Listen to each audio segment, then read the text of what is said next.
3 months passed since the attack. Azuria Prime was slowly healing. The cure had worked. Azurians recovered from the strange disease.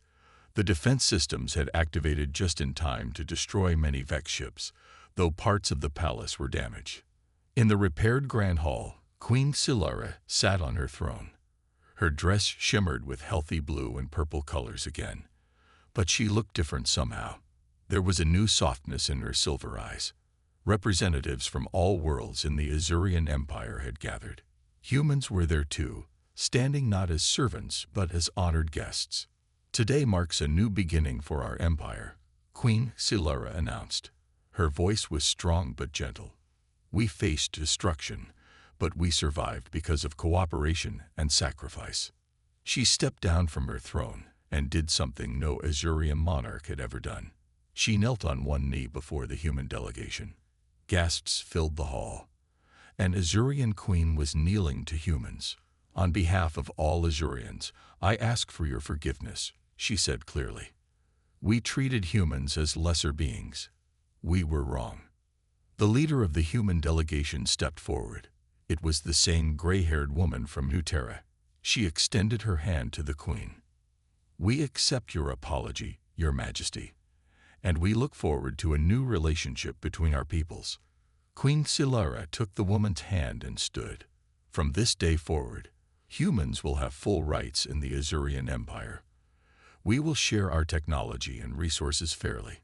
No species will be considered lesser than others." Applause filled the hall. Azurians and humans and other species all celebrated together. "There is one more thing," the queen continued when the noise died down. She walked to a covered object in the center of the hall. "Today we honor the greatest sacrifice." She pulled away the cover to reveal a statue. It showed Marcus Chen in his guard uniform, standing tall and proud. "This human gave his life to save our empire," Queen Silara said. "When we found him in the main computer room, he was barely alive. His last words before falling unconscious were hopes for peace between our peoples." Tears filled many eyes, both human and alien. "We thought we had lost him," the queen continued. "But human strength surprised us once again." She turned toward a side door. "It is my greatest honor to welcome back the hero of the Azurian Empire." The door opened. Marcus Chen walked in slowly. He used a cane to help him walk. His left arm was in a special healing device. But he was alive. The hall erupted in cheers. Marcus looked embarrassed by all the attention. He bowed carefully to the queen. "Your Majesty," he said, "I was just doing my duty." "No," she replied with a warm smile. "You did far more than duty required. You taught us what humanity truly means." She turned back to the gathered representatives. "Marcus Chen will serve as the first human ambassador to the Azurian Empire, and his first task will be to help us establish the new Interspecies Council, where all peoples will have an equal voice." More cheers filled the hall. Queen Silara's dress shimmered with bright, happy colors. Later, when the ceremony was over, the queen found Marcus alone in the palace garden. "How does it feel to be a hero?" she asked. Marcus smiled. "Strange, I never expected any of this." "When I put that crown on your head at the Grand Jubilee," the queen said, "I saw pity in your thoughts. Do you still pity me?" Marcus looked at her thoughtfully. "No, Your Majesty. Now I respect you. Admitting mistakes takes more strength than never making them." Queen Silara nodded. "I was cruel to you that day. I will regret it forever." "Not forever," Marcus said. "Just long enough to remember why we should be kind to each other." The queen smiled. Together, they looked up at the stars. The same stars that shone on all species throughout the galaxy. Stars that would now witness a new era of cooperation and respect. And it had all begun with a human guard who stood tall when a queen tried to make him kneel. The royal ship returned to Azuria Prime. The situation had grown worse. Many Azurians lay sick in the streets. The beautiful crystal buildings were dark and quiet. When they reached the palace, they found most of the staff unable to work. Marcus carried the human-made cure in a small silver box. The plan was simple but dangerous. They needed to connect the cure to the main computer system in the palace basement. From there, it would spread through the neural network to all Azurians. But there was a problem. The Vex Collective has sent ships, reported one of the few healthy guards. They are surrounding our planet. They'd know what we're trying to do. Queen Xylura looked at the images on the screen. Hundreds of dark metal ships filled the space around Azuria Prime. Her dress flickered with weak colors of fear and determination. "We need to activate the defense systems," she said. "But the control room is far from the main computer. We need 2 people, one to upload the cure and one to activate the defenses." "I'll take the cure to the main computer," Marcus volunteered. "And I will activate the defenses," said the Queen. They prepared quickly. The palace was eerily quiet as they moved through its halls. Most guards and servants were sick or gone. Marcus carried a small weapon the humans had given him. The Queen was too weak to walk fast, but she refused to stay behind. "The path to the main computer will be the most dangerous," she told Marcus. "The Vex will try to stop the cure above all else. Let me take it instead." Marcus shook his head. "No, Your Majesty. You know the defense systems better than I do. Only you can activate them properly." The Queen looked at him strangely. "Why are you willing to risk your life for my people, after everything?" "Because it's the right thing to do," Marcus said simply. They reached a junction where they needed to separate. "The main computer is down that corridor," the Queen said, pointing. "The defense control room is up those stairs." Before they parted, Queen Xylura grabbed Marcus's arm. "Human. Marcus, I was wrong about your kind. I see that now. We can talk about that after we save your people," Marcus replied with a small smile. They went their separate ways. Marcus ran down the corridor toward the main computer room. Suddenly, strange mechanical sounds echoed around him. From the air vents and floor panels, small silver machines appeared. The Vex had infiltrated the palace. Marcus fired his weapon at them. Some exploded in sparks, but more kept coming. He fought his way forward, thinking about his family on the colony, about the sick Azurians, about the Queen who was starting to change. Meanwhile, Queen Xylura reached the defense control room. Her hand shook as she tried to activate the systems. The illness was getting worse. Her vision blurred. But she forced herself to continue. As she worked, she saw an alert on the screen.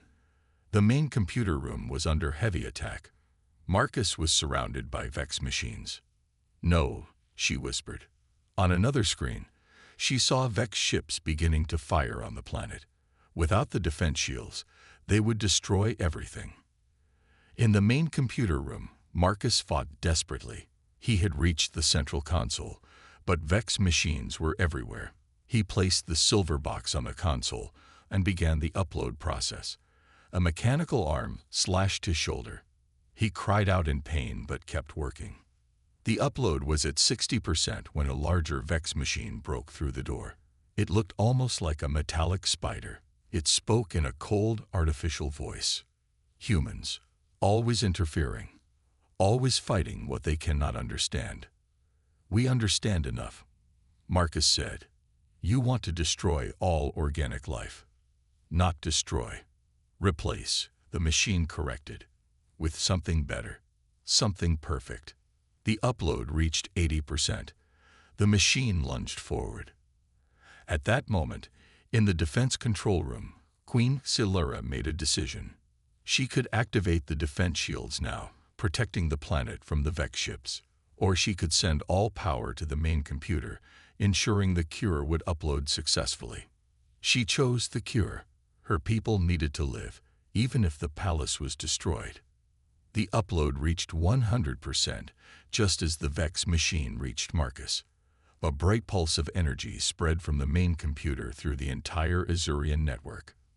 Marcus smiled, knowing he had succeeded. Then everything went dark. The crowd watched eagerly as Marcus stood alone in the center of the great hall. Queen Xylura's smile was cold as ice. Her dress rippled with bright orange and red colors that showed her excitement. "First test," she announced. "Let us see how intelligent this human is." A servant brought forward a clear cube with strange patterns inside. It was an Azurian puzzle box, famous for being difficult to solve. "Even our children can solve this in 5 minutes," Queen Silura said. "Let's see how the human does." Marcus took the cube in his hands.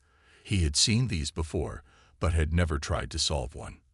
The patterns inside moved when he turned the cube. He tried to understand how it worked. The crowd watched and waited. After 3 minutes, Marcus had made little progress. The queen laughed. "Already struggling?" she asked. "Perhaps we should try something simpler for your primitive mind." Marcus kept his face calm, though he felt anger inside. He placed the cube down gently. "Physical test next," the queen declared. 2 large guards brought a heavy metal ball. On Earth, it might weigh 50 pounds, but Azuria had stronger gravity than Earth. Here, it felt like 150 pounds. "Lift this over your head," the queen commanded. "My guards can hold it with one hand." Marcus knew this was designed to make him fail, but he had worked hard jobs on Earth's colonies. His body was strong from years of labor and military training. He bent down and gripped the ball. His muscles strained as he lifted. Sweat appeared on his forehead. Slowly, he raised the ball to his chest, then above his head. He held it there for 5 seconds before placing it back down. The crowd was silent. They had not expected him to succeed. Queen Silura looked annoyed. Her dress flashed dark red. "Impressive for a human, I suppose," she said, not sounding impressed at all. "But physical strength is not everything. Let us test your knowledge." She asked him difficult questions about Azurian history, about star systems humans had never visited, about technologies Earth had not yet discovered. To each question, Marcus simply answered, "I do not know, Your Majesty." The crowd began to laugh at his ignorance. The queen's dress shimmered with satisfaction.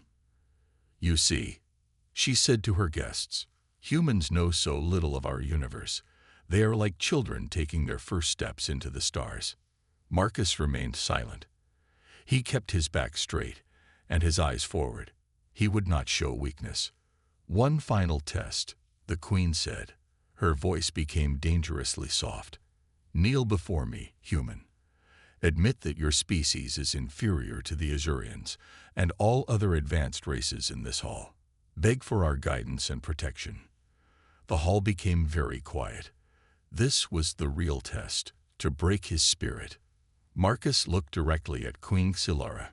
It was not proper to meet the queen's eyes, but he did it anyway. "Your Majesty," he said clearly, "I will bow as a sign of respect for your position and your empire." He bent one knee and lowered his head slightly. "But I cannot and will not say that humans are inferior. We are different. We are younger in the stars. We have much to learn. But we have our own strengths and our own worth." Gasps filled the hall. No one spoke to the queen this way. Queen Silura's dress turned deep, angry red. "How dare you?" she hissed. "You stand in my palace, before the leaders of 100 worlds, and refuse my direct order." "I meant no disrespect, Your Majesty," Marcus said. "I simply cannot lie about my people, even to please a queen." The queen's face twisted with rage. "Then I will show everyone your true thoughts." She snapped her fingers. A servant brought forward a silver circlet. "This is the crown of truth," Queen Silura announced. "It will project this human's thoughts for all to see. Then we will know what primitive creatures they really are." The crown was placed on Marcus's head. It felt cold against his skin. "Now," the queen said with a cruel smile, "let everyone see the hatred and fear in this human's mind." The hall waited to see Marcus's humiliation complete. The silver crown of truth glowed on Marcus's head. Everyone in the great hall held their breath. They expected to see hatred, fear, or anger in the human's thoughts. Instead, something strange happened. The crown projected images and feelings that surprised everyone. They saw Marcus's family on Earth's colony. They felt his love for them. They saw his hope for better relations between humans and Azurians. Most surprising of all, they felt his pity for Queen Silara. Not hatred, but pity. In his thoughts, Marcus wondered why such a powerful queen needed to make others feel small to feel big herself. Queen Silara's face changed from smug satisfaction to shock. Her dress flashed dark purple with confusion. This was not what she expected. "Enough," she shouted. She grabbed the crown from Marcus's head and threw it to the floor. "Take this human away. Send him to work in the lower levels." Guards quickly surrounded Marcus and led him away. The Grand Jubilee continued, but whispers spread through the crowd. The human had shown unexpected dignity. The queen had not looked as strong as she hoped. For the next week, Marcus worked in the lowest levels of the palace. He cleaned waste pipes and fixed broken machines. The work was hard and dirty. Other servants avoided him, afraid to be seen with the human who had angered the queen. But slowly, things changed. A small green alien named Trill approached him one day while Marcus ate his simple meal alone. "You stood up to the queen," Trill said it in a quiet voice. "No one does that." Marcus shrugged.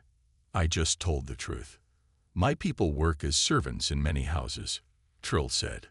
"The Azurians think we are only good for cleaning, but you showed that being different doesn't mean being less." Over the next few days, more servants began to talk to Marcus. A tall, thin alien helped him carry heavy pipes. A furry creature with 6 arms showed him an easier way to clean the waste filters. They were all from different worlds, all looked down upon by the Azurians. One night, as Marcus returned to his tiny new room, Commander Vex was waiting for him. "Human," he said coldly, "there is a problem." Marcus stood straight. "Yes, Commander. The Queen has enemies. We caught someone trying to enter her private chambers last night. They had poison." Marcus waited. He didn't understand why the commander was telling him this. "Security has been increased," Vex continued. "But we need more guards. Someone noticed that you saw the assassin before anyone else did." Marcus was confused. "I don't understand, sir. 2 days ago, in the main hall, you noticed someone looking at the Queen's food. You watched them carefully." Marcus remembered. The tall alien with red stripes on their face. They seemed too interested in what the Queen would eat. Commander Vex nodded. "That was the assassin we caught. How did you notice when no one else did?" Marcus thought about it. "On Earth, I was trained to spot threats, to look for things that don't fit. It's basic security training." The commander studied Marcus for a long moment. "The Queen has ordered that you be reassigned. You will join her personal guard." Marcus couldn't believe it. Her personal guard. After what happened? "Do not question the Queen's orders," Vex snapped. "Report to the royal chambers tomorrow morning." After the commander left, Marcus sat on his small bed, confused. Why would the Queen want him close after she had humiliated him? It didn't make sense. He didn't know that Queen Silara had been troubled since the Grand Jubilee. The human's thoughts had bothered her. And now, this same human had spotted a threat that her best guards missed. She wanted to understand how humans thought, and the best way to study this human was to keep him very close. Marcus prepared for his new duty, unaware that the Queen was watching him with new interest. The day of the Grand Jubilee arrived. The palace shone with thousands of crystal lights. Alien visitors from 100 different worlds filled the great hall. They wore strange clothes and jewelry that glowed with different colors. Marcus stood with the other royal guards near the Queen's throne. His blue uniform was perfectly clean. His face showed no emotion. He was the only human in the room. "Remember your position, human," Commander Vex whispered harshly. "Do not move. Do not speak. Do not even blink too much." Marcus gave a small nod. His eyes looked straight ahead. His back was straight as a board. The heavy spear in his right hand did not move at all. A loud horn sounded. The crowd became quiet. A voice announced, "All bow for Her Imperial Majesty, Queen Silara of the Azurian Empire, ruler of 30 star systems, the eternal light." Everyone in the room bowed low. Only the guards remained standing. Queen Silara entered the hall. She was tall, even for an Azurian.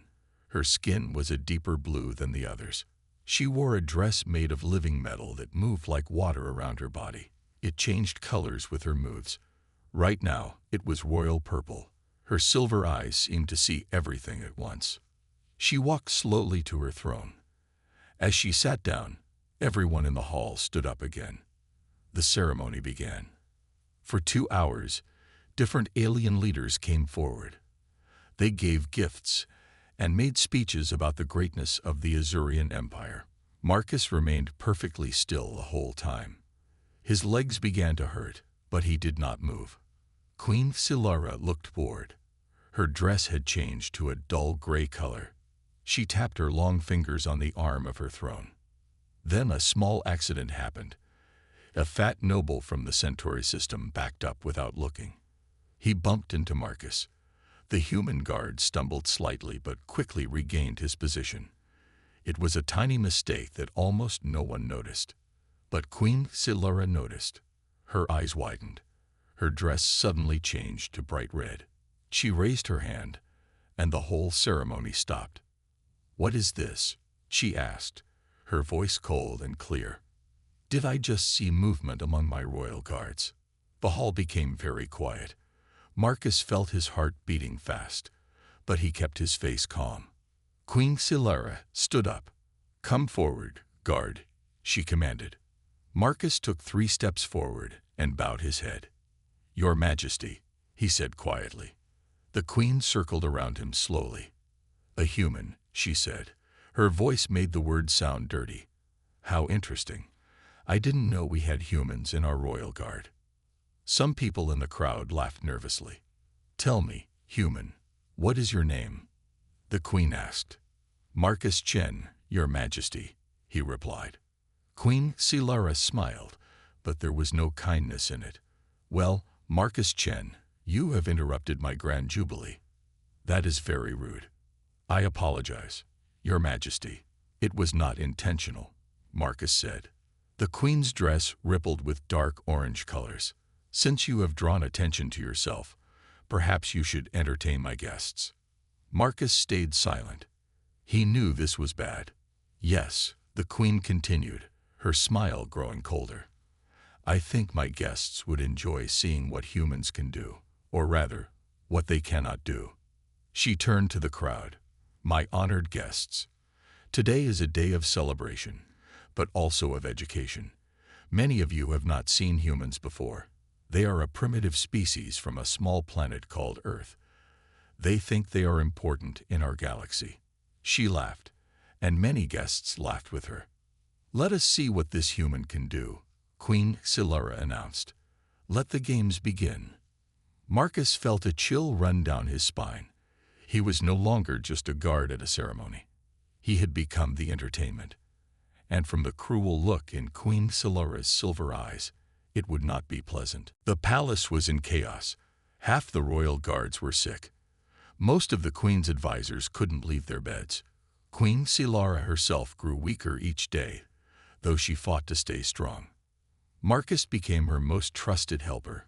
He was immune to the disease, like all non-Azurians. The queen's dress no longer showed bright colors. It stayed a dull gray as her strength faded. "We need human help," Marcus told her one morning. "Humans have fought the Vex Collective before. Our scientists might know how to fight this disease." Queen Silara looked out the window at her suffering city. "How can I ask humans for help after how we treated them?" "This is bigger than past hurts," Marcus said. "This is about survival." The queen nodded slowly. "Then we will go to Earth's colonies." 2 days later, a small royal ship left Azuria. Only Marcus, the queen, and 3 healthy guards were on board. They traveled secretly. If the Vex Collective knew the queen was leaving, they might attack. Queen Silara had never been to a human colony before. When their ship landed on New Terra, she was shocked. The buildings were simple. The air was dirty. People worked hard with basic tools. "Your people live like this?" she asked Marcus. "This is one of our better colonies," he answered. "Azurian trade policies make it hard for humans to get good materials and technology." For the first time, Queen Xylara looked ashamed. "I didn't know," she said quietly. They met with human leaders in a simple building. Marcus explained the situation. The human officials listened carefully. "So now you need our help," said an older woman with gray hair. "After years of treating us like we're worthless." Queen Xylara stood straight despite her weakness. "Yes," she admitted. "I need your help. My people are dying." The woman looked at her for a long moment. Then she nodded. "We will help you, not because you deserve it, but because it's the right thing to do." Marcus felt proud of his people in that moment. Human scientists worked with the samples the Queen had brought. They had experience fighting Vex bioweapons. After 3 days, they had good news. "We can make a cure," the lead scientists told them. "The disease attacks the neural connections Azurians use to control their technology. We can create something to protect those connections." "How long will it take?" the Queen asked. "A week to make enough for the palace. Months for the whole empire." Queen Xylara's face fell. "My people don't have months." Marcus had an idea. "What if we use the Azurian network? If we can send the cure through their technology interface, we could reach everyone at once." The scientists looked excited. That could work. But someone would need to connect the cure to the main network on Azuria Prime. It would be very dangerous. The Vex will try to stop it. "I will do it," the Queen said immediately. Everyone looked at her in surprise. "It's my duty to save my people," she said. Her voice was weak but determined. That night, as the scientists worked on the cure, Queen Xylara found Marcus alone, looking at the stars. "Why are you helping me?" she asked. "After what I did to you at the Grand Jubilee, you should hate me." Marcus thought about it. "Humans understand that people can change. We believe in second chances." "I was cruel to you," the Queen said. "To all humans." "Yes, you were," Marcus agreed. "I'm sorry," she said. The words seemed strange to her, as if she had never said them before. "Actions matter more than words," Marcus told her. "Help us defeat the Vex. Treat humans better when this is over. That will mean more than any apology." The Queen looked at him with new respect. "You humans are stronger than I thought. Not in body, but in spirit." "That's what makes us human," Marcus said. As they prepared to return to Azuria with the cure, Queen Xylara watched the humans working together. She began to understand that she had been wrong about many things, and she wondered if it was too late to make things right. Marcus Chen stood at attention, his back straight, and his eyes fixed forward. The heavy blue uniform of the Azurian Royal Guard felt strange against his human skin. He was the only human among the tall, blue-skinned aliens that walked the shining halls of the palace. 5 years ago, humans had made first contact with the Azurian Empire. The aliens had advanced technology and ruled over 30 star systems. They saw humans as primitive and weak. Most humans who came to Azuria worked the worst jobs. But Marcus had been a soldier on Earth, and his skills earned him a place in the Royal Guard. It was not a job he wanted. The other guards treated him badly. They made him work longer hours. They spoke their own language when he was around, laughing at jokes he couldn't understand. The pay was small, but Marcus sent most of it back to his family on Earth's struggling colonies. "Human, stand straight," Commander Vex barked as he passed. Marcus was already standing perfectly straight, but he pulled his shoulders back even more. "Yes, Commander," he said simply. Commander Vex narrowed his silver eyes. "The Grand Jubilee is in 3 days. Queen Xylara will be there with 100 important guests. If you embarrass us, you will be punished." "I understand, Commander," Marcus replied. After the commander left, Marcus relaxed slightly. The Grand Jubilee was the biggest event in the Azurian calendar. It celebrated 3,000 years of their empire. Marcus had heard stories about Queen Silara. She was beautiful but cruel. She especially disliked humans. That night, Marcus returned to his small room in the lower levels of the palace. The space was barely big enough for his bed and a small table. On the table sat his only personal item, a photo of his wife and daughter back on New Terra Colony. He picked up the photo and touched the faces gently.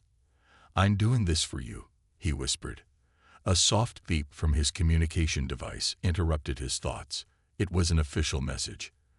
Marcus opened it and his heart sank. He had been selected to stand as a ceremonial guard during the Grand Jubilee, right next to the Queen's throne. It was both an honor and a terrible danger. One small mistake could mean death. But if he performed perfectly, it might help how the Azurians saw all humans. Marcus put down the photo and began to clean his ceremonial armor. The blue metal shone under his careful hands. He would represent humanity at the most important event in the Empire. He would not fail. The next morning, Marcus arrived early for special training. The ceremonial guards had to learn complicated movements and positions. For 3 days, they practiced for 12 hours each day. Marcus's muscles ached, but he never complained. The other guards were surprised at his endurance. "The human is still standing," one guard whispered to another. "I thought they were supposed to be weak." "He will fail during the ceremony," the other replied. "They always do." Marcus heard them, but said nothing. He just practiced harder. In his mind, he thought of Earth's colonies and his family. If humans could prove themselves valuable to the Empire, maybe conditions would improve for everyone. On the night before the Grand Jubilee, Marcus could not sleep. He stared at the ceiling and thought about all the ways things could go wrong. But he also allowed himself to hope. Maybe, just maybe, this would be the beginning of a better relationship between humans and Azurians. He closed his eyes and took a deep breath. "Just stand straight, follow orders, and be invisible," he told himself. How hard can it be? He had no idea what Queen Silara had planned for him. 2 weeks passed. Marcus served in Queen Silara's personal guard. Each day, he stood silently near her throne as she met with important people. He followed her when she walked in the palace gardens. He stood outside her door at night. The queen rarely spoke to him. Sometimes, he caught her watching him with curious silver eyes. One morning, something strange happened. An Azurian noble collapsed during a meeting with the queen. His blue skin turned pale gray. He shook violently before falling unconscious. The royal doctors rushed in. They couldn't wake him up. More reports came from across the palace. 3 servants, a guard, and 2 more nobles had fallen sick the same way. "What is happening?" Queen Silara demanded. Her dress flashed worried yellow colors. "We don't know, Your Majesty," the head doctor said. "We have never seen this illness before." More Azurians fell sick over the next 2 days. Only Azurians. No other species was affected. The queen called an emergency meeting with her advisors. Marcus stood guard at the door. "The illness is spreading," reported an old Azurian with medals on his chest. 30 cases in the capital city, all Azurians. "Is it a natural disease?" the queen asked. "We don't think so," said another advisor. "It only affects our people. No other species shows symptoms." Marcus listened carefully. The pattern sounded familiar. On Earth, he had once guarded a medical facility where scientists studied targeted diseases. The queen noticed him shifting slightly. "You have something to say, human." All eyes turned to Marcus. He stepped forward and bowed. "Your Majesty, the pattern sounds like a targeted bioweapon." The advisors laughed. "What would a human know about advanced biological warfare?" one asked. The queen raised her hand for silence. "Explain," she commanded Marcus. "On Earth, I guarded a facility that studied similar diseases," Marcus said. "Weapons that target specific genetic patterns. This sounds similar. It only affects Azurians, not other species." The head doctor looked thoughtful. It's possible. The illness attacks our neural pathways, particularly those connected to our technology interface nodes. Every Azurian had special neural connections that let them control their advanced technology with their minds. It was what made their civilization so powerful. A human wouldn't understand our neural biology, an advisor argued. True, Marcus admitted, but I understand warfare. Someone is attacking the thing that makes Azurians special. The room fell silent. Then an alarm sounded. A messenger rushed in. Your Majesty, he cried. 3 members of the High Council have collapsed, and there are reports from other star systems. The illness is spreading throughout the Empire. Panic filled the room. Queen Silara's dress turned deep anxious blue. Find who is responsible, she ordered. Test every species in the Empire if you must. As everyone hurried to obey, Marcus remembered something. Your Majesty, he said quietly, there might be another clue. The Queen looked at him sharply. Speak. When I fought in Earth's defense forces, we faced an enemy called the Vex Collective. They were machines that wanted to destroy all organic life. They used similar tactics, diseases that targeted specific species. The Vex Collective. The Queen looked confused. We have never heard of them. They hide well, Marcus explained. They infiltrate systems slowly. They might have been planning this for years. The Queen's advisors dismissed his words. Machine intelligence. Targeting specific species. Absurd human stories. Queen Silara wasn't so sure. Investigate all possibilities, she ordered. That night, as Marcus stood guard outside the Queen's chamber, he heard a crash inside. He rushed in without waiting for permission. Queen Silara lay on the floor. Her dress flickered weakly with sickly colors. Her silver eyes were dull. You? She whispered when she saw him. The human. Marcus knelt beside her. Your Majesty, you need a doctor. No, she said. They are all sick too. She grabbed his arm with surprising strength. You were right. The reports confirm it. The Vex Collective. They are real. They have been hiding in our systems. Marcus helped the Queen to her bed. For the first time, he saw fear in her eyes. What do we do? She asked. It was strange to hear the powerful Queen ask a human for help. We need to work together, Marcus said. Humans have fought the Vex before. We might be the only ones who can help you now. Queen Silara looked at him with new understanding. The human she had humiliated might be the only one who could save her people.